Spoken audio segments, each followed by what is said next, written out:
काशी की पवित्र धरती, जहां गंगा की धारा बह रही है, आरतियों की गूंज चारों ओर फैली है, और अचानक एक खबर पूरे भारत में फैलती है। कबीर नाम का एक संत भंडारा करने जा रहा है। कहाँ जा रहा है? हर भोजन के बाद मिलेगा एक मोहर और एक दोहर। यह सुनकर लाखों साधु मुनि और महात्मा काशी की ओर उमड़ पड़े। गलियां भगवाधारियों से भर गईं। हर चेहरे पर जिज्ञासा थी, आखिर यह कौन संत है जो इतना अद्भुत भंडारा करने जा रहा है? लेकिन किसी को यह ज्ञात नहीं था कि यह आयोजन किसी मनुष्य का नहीं, बल्कि स्वयं परमेश्वर की लीला थी। लगभग 600 वर्ष पूर्व जब पूर्ण परमात्मा कबीर साहिब जी काशी में प्रकट हुए, तब उन्होंने संसार को सच्ची भक्ति का संदेश दिया। परंतु कुछ कपटी मुल्लाओं और पीर शेख तकी ने उन्हें बदनाम करने के लिए एक झूठा प्रचार फैलाए कि कबीर नामक संत सभी को प्रत्येक भोजन के बाद सोने की मोहर और दोहर देंगे।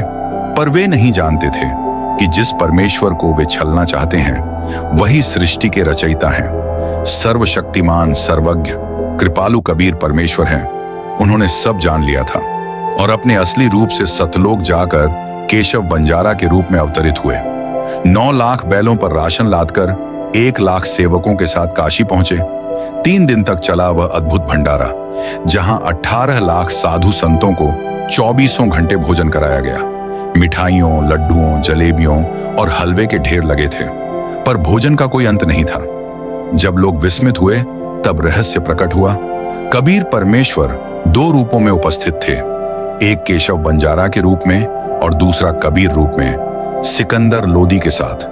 जब केशव जी कबीर जी वाले रूप में समा गए, तभी संसार जान सका कि वही है सर्वशक्तिमान परमेश्वर। आज वही परमेश्वर इस युग में संत रामपाल जी महाराज के रूप में अवतरित हुए हैं, जिन्होंने समाज को नई दिशा दी है।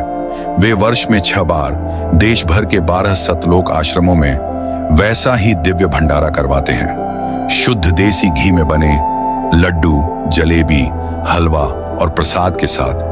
वे ही परमेश्वर हैं जो शास्त्रों से प्रमाणित भक्ति करवाकर नशा मुक्त, दहेज मुक्त और भ्रष्टाचार मुक्त समाज का निर्माण कर रहे हैं। उन्होंने गरीबों को मुफ्त आवास, शिक्षा, चिकित्सा और भोजन जैसी सुविधाएं दी, जो केवल भगवान ही कर सकता है। और अब वही दिव्य आयोजन फिर से आने वाला है। दिव्य धर्म यज्ञ दिवस 2025 4 से 6 नवंबर तक देश भर के 11 सतलोक आश्रमों में होगा। अखंड भंडारा, अमरवाणी का पाठ, रक्तदान शिविर, निशुल्क नाम दीक्षा और दहेज मुक्त विवाह